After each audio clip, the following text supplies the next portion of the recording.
중앙중 3학년 여러분, 두 번째 역사 수업 시작해 보도록 하겠습니다. 일단 오늘 새로운 내용 배우기 전에 우리 지난 시간에 배웠던 내용 복습하고 넘어가 보도록 하겠습니다. 제가 지난 시간에 여러분들에게 설명해 준 내용은 바로 아이고, 색깔이 잘 안 보이네요. 조선 후기 경제와 사회에 대해서 설명했습니다. 조선 후기 경제에서 가장 중요한 키워드 무엇이었죠? 바로 모내기법입니다. 여러분들이 꼭 기억해야 될 단어 모내기법입니다. 이 모내기법으로 인해서 조선 후기의 사회가 굉장히 많이 변했다라고 했는데 가장 큰 특징이 무엇이었냐? 바로 농업 생산력이 증가했다. 그리고 두 번째로는 잡초를 뽑는 데 있어서 노동력을 사용하는 게 굉장히 간편해졌다, 감소했다. 그래서 노동력이 감소했다라고 했습니다.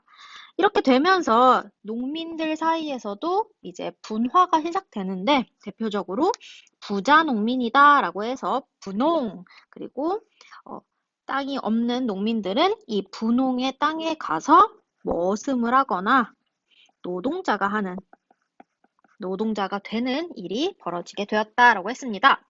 또한 이 모내기법의 영향을 받아서 조선 후기에는 상업과 수공업, 그리고 광업 등도 발전했다라는 거 그냥 간단하게 기억해 주시면 되겠습니다.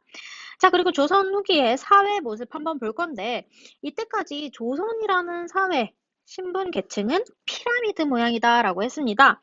가장 적은 양반, 그 다음에 그 밑에 있었던 중인, 그리고 가장 많은 계층을 차지했던 건 농민, 그리고 그 밑에 노비, 이렇게 있었다라고 했습니다. 그런데 어떤 사건을 계기로 이 신분제도가 바뀐다라고 했어요. 뭐를 통해서 바뀌었다라고 했냐? 바로 임진왜란과 병자호란이라는 전쟁으로 인해서 바뀌었다라고 했습니다. 자, 그러면서 점차 조선 후기가 되면 양반이 굉장히 많아지게 된다라고 했습니다.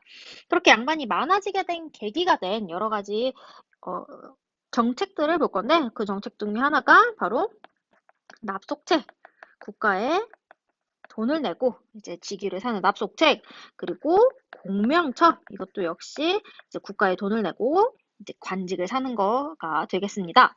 자, 그리고 군공이라고 해서 전쟁 때 공을 세운 사람에게는 신분을 준다라는 이러한 정책들도 있었고요.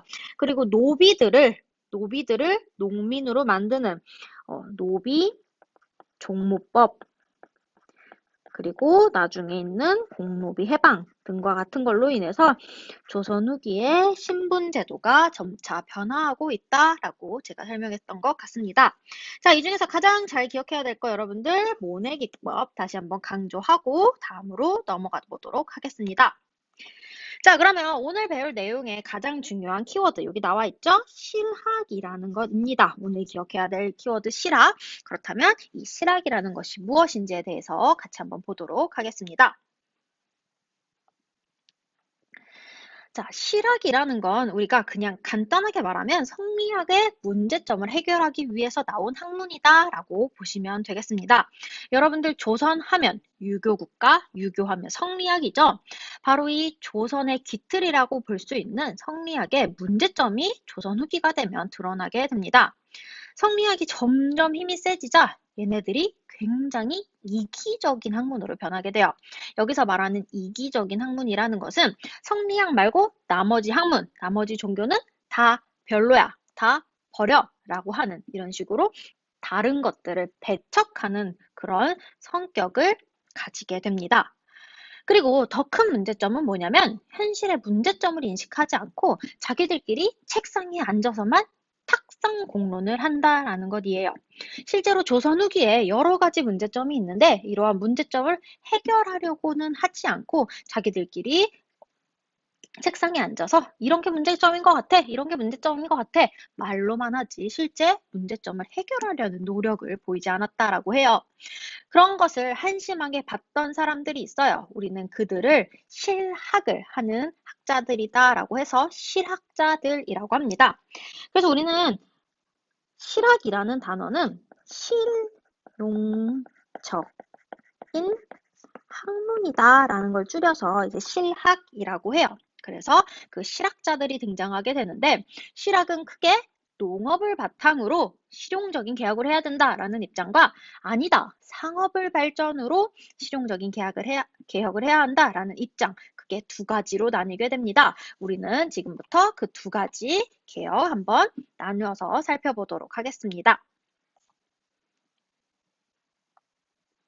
자, 첫 번째는 농업을 바탕으로 개혁하자는 사람들부터 살펴보도록 할게요. 우리는 이들을 간단하게 줄여서 뭐라고 하냐? 농업을 사랑하는 모임이다. 농사모라고 불러보도록 할게요. 자, 이 농사모들은요, 자영농을 키우는 것을 목표로 세웠습니다. 대한민국도 잘 사는 국가가 되기 위해서는 세금을 부지런히 내는 국민들이 필요하듯이 조선 역시 세금을 꼬박꼬박 잘 내는 나라의 근간, 즉 자영농이 필요합니다. 이 자영농이라는 건 자기 영토를 농사짓는 사람, 지금으로 따지면 자기 집을 가지고 있는 사람이다라고 보시면 되겠습니다. 자, 이러한 개혁론을 펼친 대표적인 실학자가 3명 존재합니다. 우리는 그 3명을 잘 구분해서 살펴보도록 하겠습니다. 자, 첫 번째 실학자 보도록 하면, 첫 번째 실학자의 이름은 유형원이라는 사람이에요. 이 유형원 선생은 소수의 양반들이 전국의 토지를 다 차지하는 현실을 보면서 균등한 토지의 소유야말로 국가와 백성이 안정되는데 가장 중요한 요소라고 판단했습니다. 그래서 그가 주장한 개혁론은 균전론, 균등하게 땅을 나누자라는 개혁안입니다. 균등하게 토지를 나누자! 라고 하는 것이 균전론인데, 우리 여기 그림 한번 보도록 할게요. 우리가 생각하는 균등과는 약간 느낌이 달라요. 왜 그러냐? 고위 관리의 땅의 크기, 그리고 하급 관리의 땅의 크기, 그리고 일반 평민의 땅의 크기가 다릅니다. 왜 그럴까요?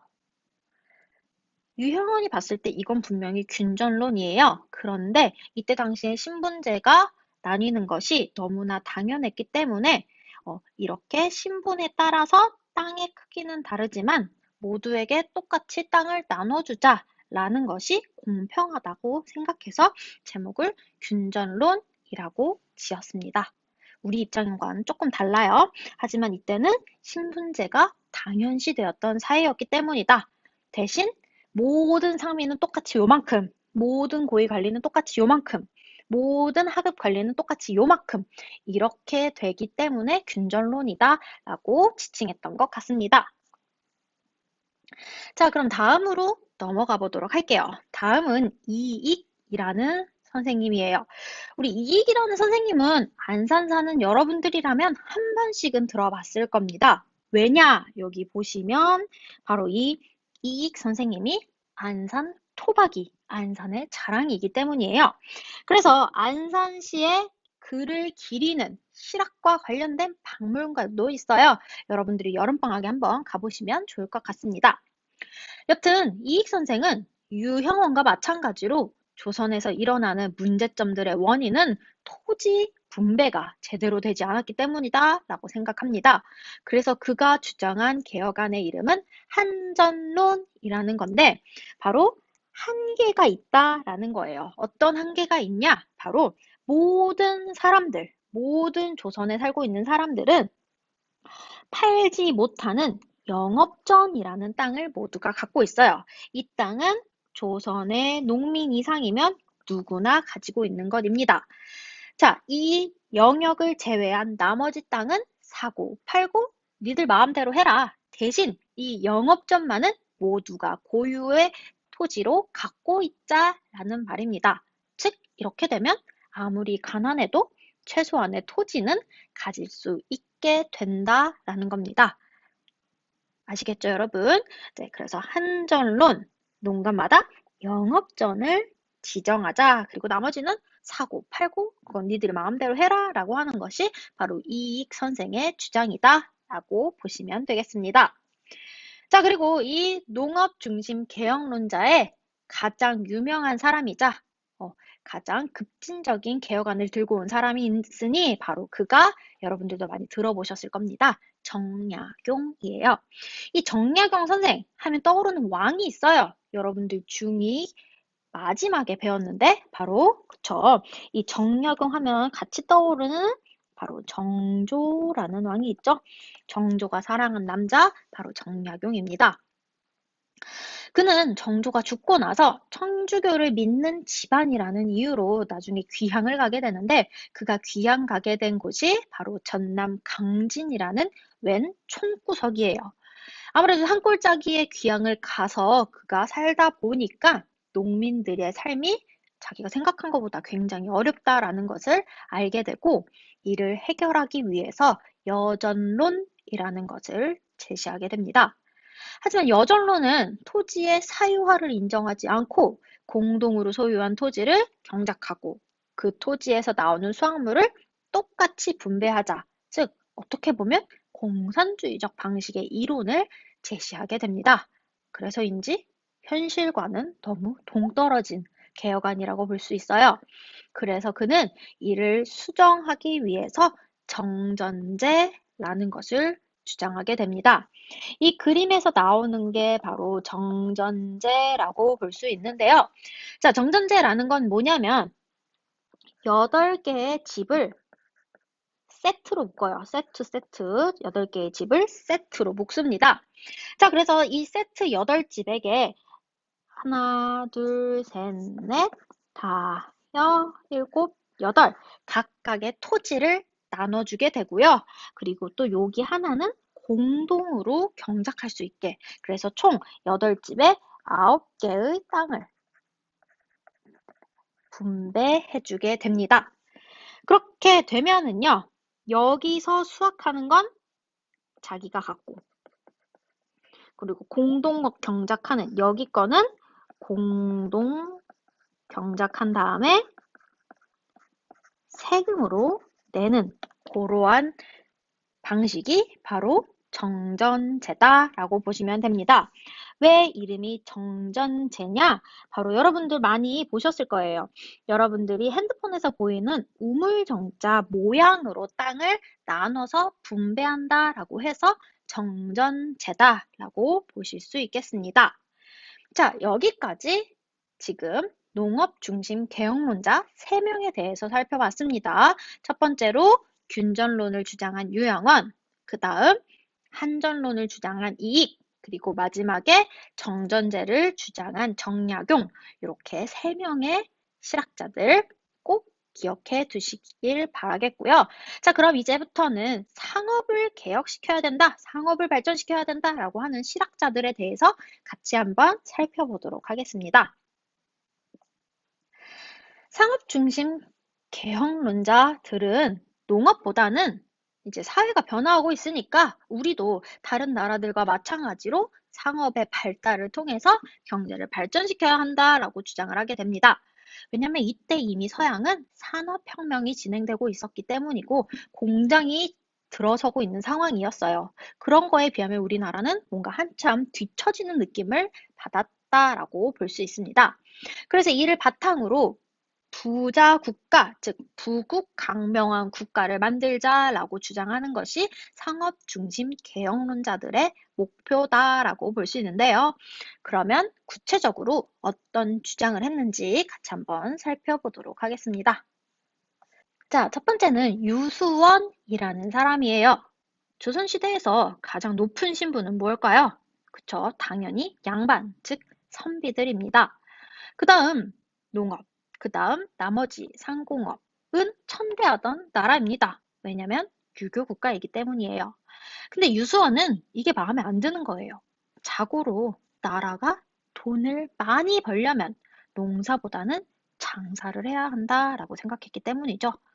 그래서 그는 선비나 농민이나 상공업자나 차별하지 말고 모두를 평등하게 대우해줘라 그래야지만 차별받았던 상공업자들이 돈을 많이 벌 거 아니냐? 그래야 상공업자들을 발전시켜서 성장시킬 것 아니냐라고 주장을 하게 됩니다.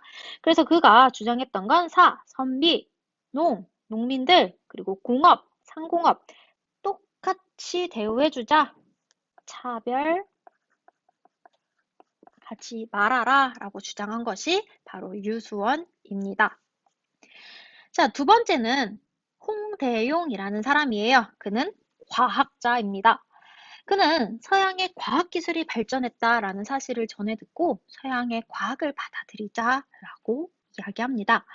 특히 서양에서도 논란 끝에 완성된 자전설, 코페르니쿠스의 그래도 지구는 돈다, 그게 옳다라고 주장한 사람이 바로 홍대용이라는 사람입니다.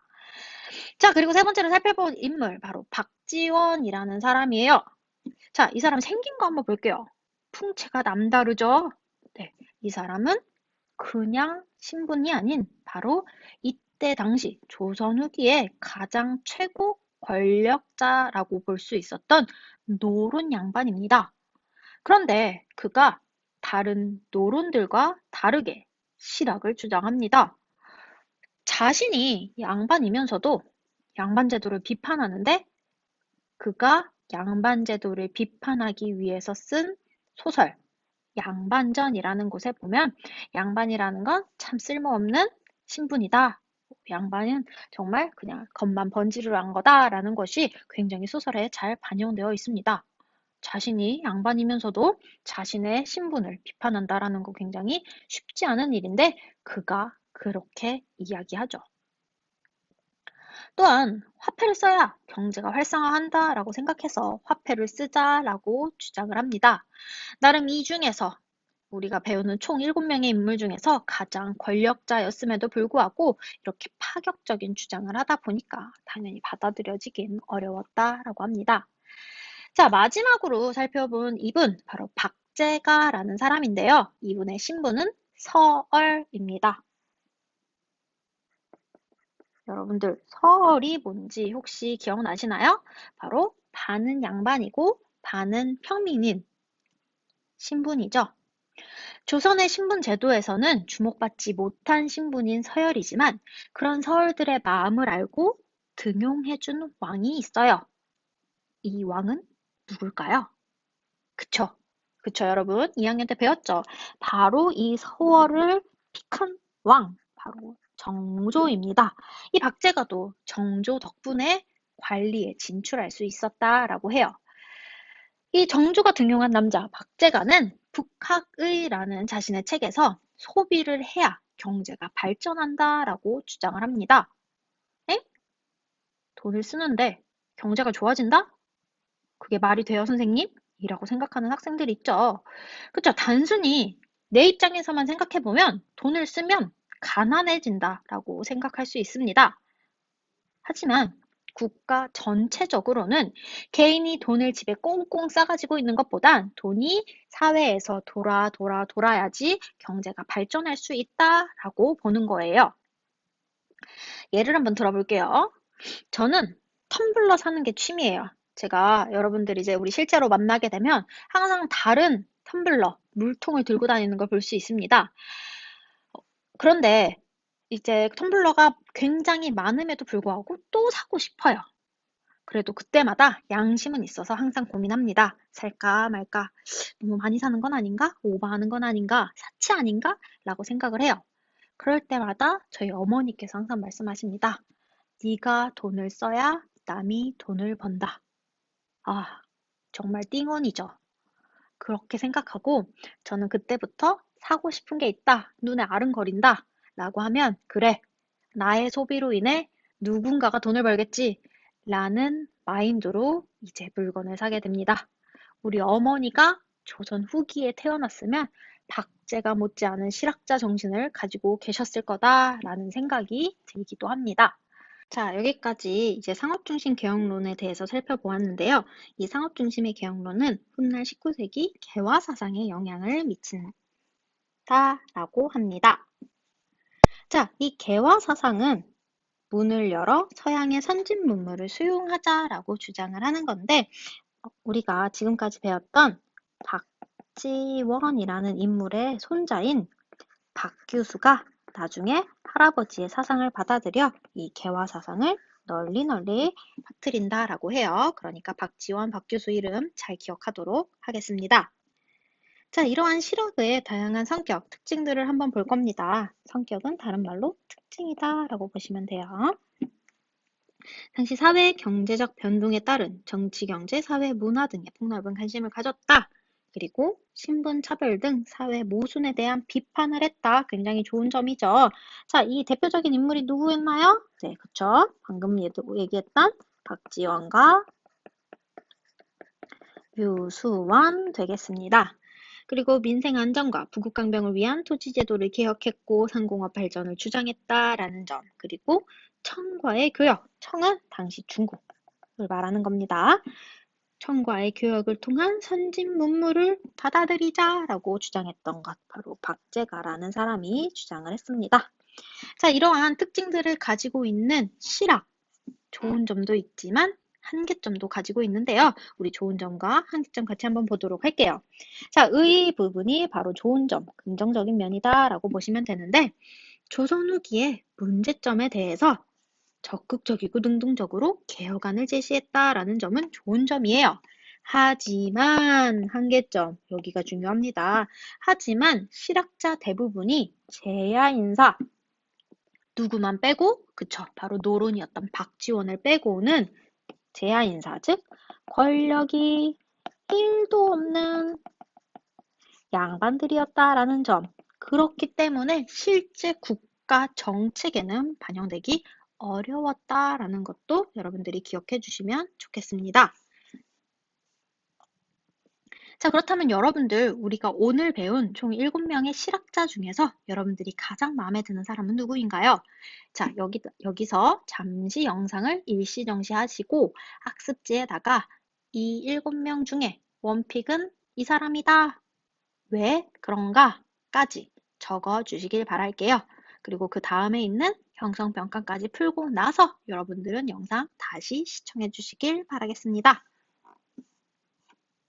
자, 여러분들 형성평가 다 푸셨죠? 그럼 같이 한번 보도록 할게요. 1. 다음 글을 읽고 물음에 답해보자 라고 합니다. 여기는 총 3가지 글이 나와요. 이 사람들은 농업 중심의 실학자들입니다. 과연 각각 누구인지 같이 한번 살펴보도록 할게요. 가. 생계에 필요한 최소한의 땅을 정해주고 그 땅은 절대 팔 수 없도록 해야 한다. 우리 최소한의 필요한 땅, 우리 이 땅을 뭐라고 했었죠? 그쵸, 영업전이라고 했습니다. 그렇다면 이 영업전을 주장했던 인물이 누군가요? 그쵸, 이익 선생의 한전론이다 라는 거 오늘 살펴봤습니다. 자, 그 다음에 나 한번 보도록 하겠습니다. 우리 나의 키워드가 되는 문장 어딜까요? 공동으로 토지를 소유하고 공동으로 농사를 짓는다. 바로 키워드 공동이라는 단어입니다. 자, 공동으로 땅을 소유하고 공동으로 농사짓고 공동으로 분배하자. 어떻게 보면 사회주의, 공산주의 같은 이 제도를 주장한 사람 바로 우리 유명한 정약용 선생의 여전론이다. 근데 여전론이 너무 급진적이어서 정전론으로 나중에 개혁안을 좀 손봤다라고도 얘기했습니다. 그럼 나머지 다는 누굴까요? 남은 한 사람이겠죠. 자, 그래도 우리 다 어디에서 이 사람임을 알아낼 수 있는지 키워드 문장 밑줄 쳐보도록 할게요. 관리와 선비, 농민 등 신분에 따라 차이를 두고 땅을 다시 나눠줘야 한다. 땅을 균등하게 나눠주자. 단 신분에 따라 다르게 나눠주자라고 주장한 사람 바로 유형원 선생의 균전론이다. 여기까지 여러분들 적어 두셨다고 저는 믿겠습니다. 다 이렇게 잘 적으셨죠? 자, 그럼 다음 형성평가 2번 가보도록 하겠습니다. 2번도 키워드가 되는 문장 혹은 단어에 동그라미 밑줄 쳐보도록 하겠습니다. 가부터 볼게요. 가, 열하일기, 허생전, 이러한 책을 쓴 사람이자 양반들을 비판하는 소설을 쓴 이 사람은 누구일까요? 그렇죠. 오늘 얘기가 많이 나오죠. 유일한 노론 양반이었던 박지원이다 라는 점 기억해 두시면 되겠습니다. 자, 그 다음에 나 키워드가 되는 문장 어딜까요? 여기 선비, 사, 농민, 농, 공, 상의 직업이 모두 귀하다라고 얘기한 사람, 산업공상의 직업적 평등을 주장했던 사람, 유수원 선생이 되겠습니다. 자, 마지막 다 한번 보도록 할게요. 다에서는 뭐라고 주장을 하냐? 물건은 사는 사람들이 많아져야 새로운 물건이 생산되어 상공업이 발전할 수 있다. 즉, 무조건 아끼는 것보다는 적당히 쓰고 살아야 한다. 어머, 이거 누구의 마인드다? 바로 선생님 어머니의 마인드다. 우리 엄마와 마인드가 비슷했던 그 사람 누구냐? 바로 박제가 선생이다. 이 사람은 서림에도 정조에 의해서 등용된 관리다라고까지 기억해 주시면 좋을 것 같습니다. 자, 우리 여기까지 다 왔어요. 여러분들 고생하셨습니다. 자, 지난 시간에 이어서 오늘까지 배운 내용, 조선 후기 사회, 경제, 문화의 변화에 대한 내용입니다. 우리 이제 다음 시간에는 정조가 죽고 난 다음에 등장하는 세도 정치가 무엇인지, 그리고 그 시기에 일어난 농민봉기는 왜 일어났는지 같이 한번 살펴보도록 하겠습니다. 여기까지 모두 수고하셨어요. 다음 시간에 만나요.